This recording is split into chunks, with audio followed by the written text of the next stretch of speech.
So what happens when a VR content creator decides to create his own VR game?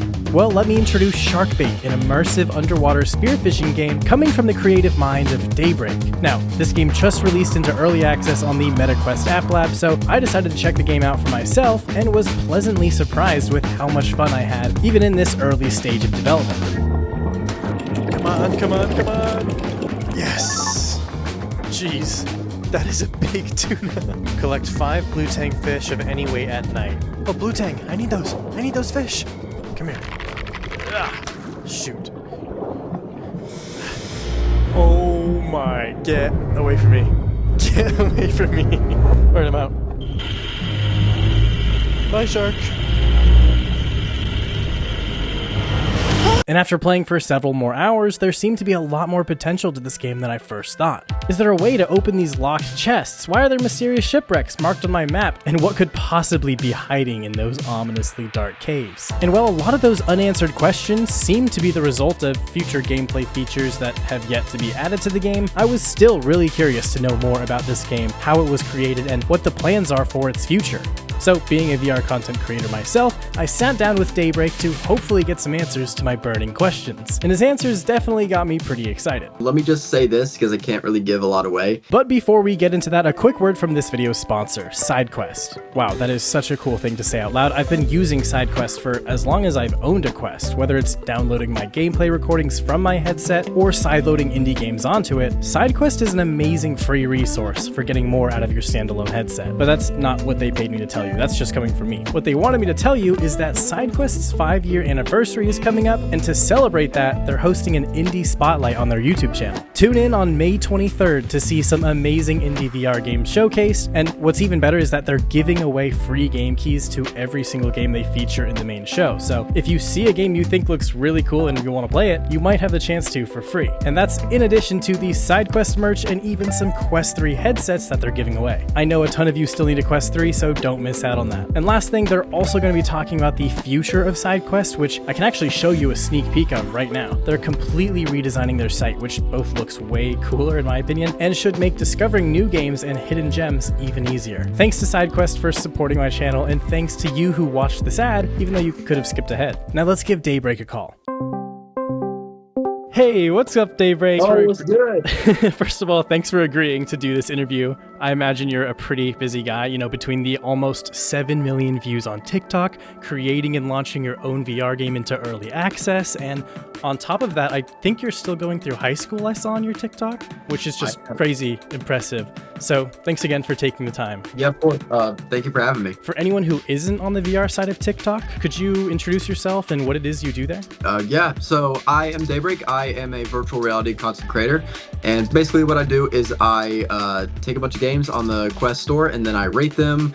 I'll just talk about any VR news, any new games that are coming out, like features that I like, features I don't like. I make a bunch of memes. Like I do a lot of stuff relating to virtual reality. How and why exactly did you start making VR content? So I actually got a VR headset for my 15th birthday, and when I actually got it, that was like the coolest thing ever to me. Like the idea that I can actually walk around and like play FPS games, like play this medieval game where I can like actually fight people with my bare hands. It's just crazy. Like I've played video games all my life. I've been really like into video games my entire life, and the idea that I can actually be put into those like scenarios and environments was insane to me. And I developed this huge passion for VR that I really wanted to share with other people, and that's kind of what led to my account.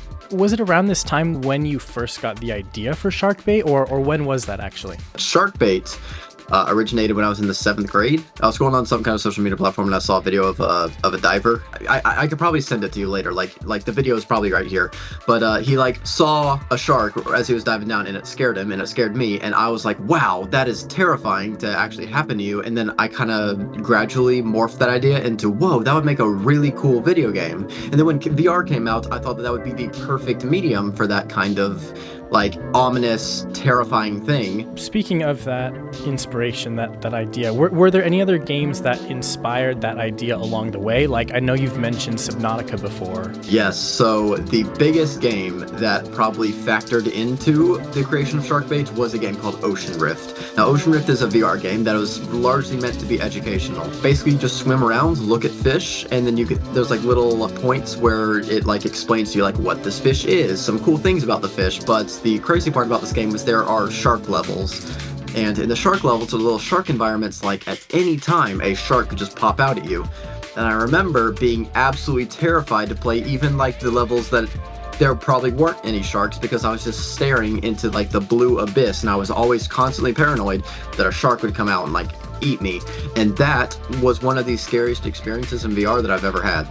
So I thought that that would make an amazing VR game, but I never really thought that it would be an actual game, because I'm not a game developer. I never thought that something like that would actually happen to me, because I thought that maybe a studio might come along and make something similar, but I never thought that the game would actually be made. And the fact that it's made now is just absolutely bonkers to me. Yeah, it's a totally different skill set involved in coming up with the idea for a game and actually making it a reality. So tell me, how did you get that opportunity to make your dream game, essentially? So when I initially pitched it to them... Pausing this interview real quick. Oh, sorry, I didn't mean to catch you mid-blink, Daybreak, but I just wanted to explain that the them he's referring to here is Enver Studios. They're the ones who developed Sharkbait, and I've actually worked with them before. I used to run the TikTok account for their motocross VR game, but you might also recognize them as the publishers of Divine Duel, Superfly, and Magitech. I guess I should also clarify that this video is not at all sponsored by Enver or Sharkbait. I just happen to know Daybreak and also dream of one day making my own VR game, which is why I wanted to interview him about how he did it. So let's continue. When I initially pitched it to them, I kind of just thought there would be like a joke kind of thing, like, hey, yeah, I had this really good idea. And then when they actually started, being interested in it, and they offered to like actually make it with me, like I was over the moon. They explained to me that I would have to like direct the team when it came to development, and I was like, it didn't feel real to me whenever that started happening, because like I said, I don't make VR games, so it was unreal to me. It's like a movie. The game just launched last week. How has the reception been so far? We have had a lot of people. Sorry. No worries. We've had a lot of people like play this game. The average playtime of this game is absolutely through the roof. We've had a lot of people make independent videos on their own. I think we have a fan account right now, and one like smaller content creator who has found that making videos on my game has like blown them up in views, which is absolutely crazy. And I am so glad that people are enjoying this game. What are the plans actually for this game moving forward? I know you mentioned on the TikTok account of Sharkbait things coming like an item shop, new maps, new fish. I even heard you mention multiplayer, which sounds really exciting. So the primary goal post-launch is we just want to add content, right? So we want this to feel like an ocean. So we want to add so many different environments, so many different fish, and of course, like we want to add things like different wetsuits, different designs for your spear gun. And one thing that just people just love in any game ever is multiplayer, and I think that being able to like dive down into these ocean environments and go through these horror encounters with your friends would be amazing. So of course multiplayer is definitely on the horizon, but right now our focus is mainly just to add content. You also mentioned on the Sharkbait TikTok account that there might be lore involved. I saw some skeletons maybe? Let me just say this, because I can't really give a lot away. There are definitely some things that people haven't found yet, including one species of fish that no one has found yet that has definitely been requested since the game was announced. That's really cool that you're like kind of trying to build a community around this game with little details like that. I know people love to hunt for Easter eggs and things like that. That was one of my favorite things to do in any game ever, is I love dissecting lore. Like, I was definitely one of the FNAF people that tried to like piece lore together to try to make the story connect. And yeah, that's just a big part of gaming that I love. I'm sure many people are wondering, what's it been like for you to do all this while going through high school? Okay. First of all, I'd like to say, if you want to be popular in high school, don't make VR TikToks. I've been made fun of a lot for doing this. Just people saying like, oh my gosh, your videos are so like cringy. Like, why do you talk like that? Why do you look like that? Why does your room look like that? Like, I've been made fun of a lot. But at the end of the day, like, I also have a lot of people who respect me for what I do. They think it's really cool that, like, I'm 18-year-old. Like, I basically have my own business. Like, I have a VR game that just came out. Like, that's crazy. And I'm making, like, decent money for a 18-year-old that's going through high school, just got out of high school. So I think that's just the experience of being a content creator has not only taught me like a lot of different skills, but it's also set me up financially for like the next chapter of my life. And I think that's really great. And I'm really appreciative of the position that I'm in right now. Thank you so much for answering my questions. Congratulations on Sharkbait's early access launch. I know this is only the beginning of its journey, and I can't wait to see where it goes. I will be following along. So thanks again for joining me. All right, perfect, dude. Thank you so much. Yeah. Okay, now that he's gone, let me tell you everything I didn't like about the game in its current state. Sorry, Daybreak. But hopefully this helps. Number 1, the movement is painfully slow. During the interview, I mentioned some other VR games that I played that have great swimming mechanics because I want them to take notes from those games. Have you played Hubris VR? I have. In Hubris, swimming is immersive and natural. The bigger your movements, the farther you'll push yourself, and you'll gain momentum too. Something about the manual swimming in Sharkbait feels so underwhelming, and I think it's that lack of speed and momentum. Okay, have you played Freediver Triton Down? No.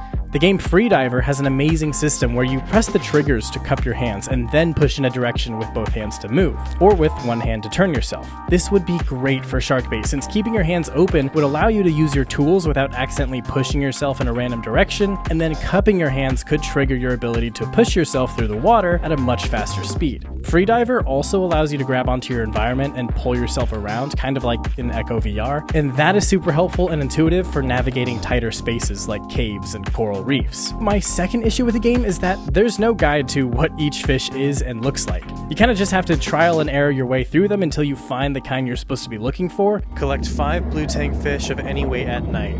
Blue tang. What are a blue tang? Is that a blue tang? Maybe that's intentional, but when the penalty for hunting something that you weren't supposed to is this extreme. I'm sorry, little one. Remember, no targeting protected species. You're heading back to the boat, and all caught fish will be confiscated.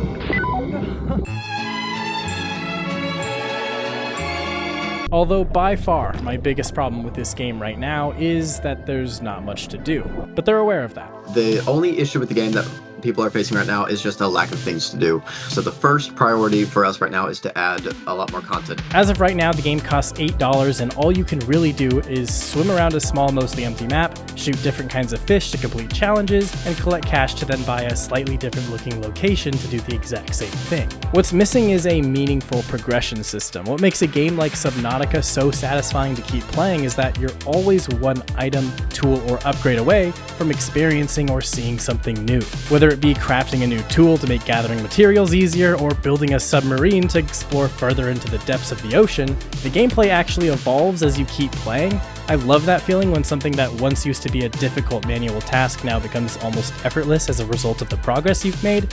But despite that feeling that this game is missing so much content, what is there is an amazing foundation that's super promising.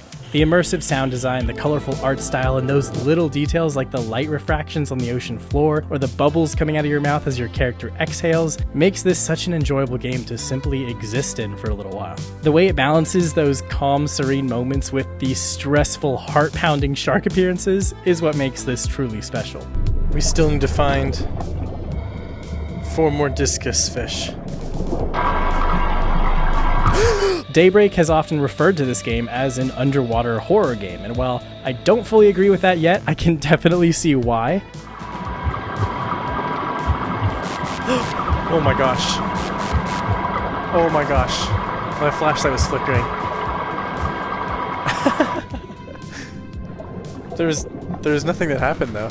You just ultimately have to remember that this is an early access game, which means you are in fact paying for an incomplete product, with the promise of more to come. If you're a fan of Daybreak or aquatic-themed VR games, I highly recommend supporting this game, as it'll only get better if you do, and I do really want to see this game improve with all those great ideas Daybreak and I talked about. I think it would be really cool if like a bigger fish, or when you catch a shark, if it could like drag you. That would be so cool. Hang on. I'm definitely gonna bring that up. But if you're on the fence about this game, I wouldn't blame blame you for wanting to see what it's like after a few more updates. Let me know down in the comments if you'll be checking this game out, or if you already have, let me know your thoughts. I'm sure the developers will be looking for player feedback. Thanks again to SideQuest as well as my Patreon supporters for making this video possible. If you want to help steer the direction of this channel, you can join to vote there on what kinds of VR games I'll cover, but if not, leaving a like or a comment really helps too. Thanks for watching this whole video, even up until right now, I really appreciate it. I'm Virtual Bro, and I'll see you in the next video.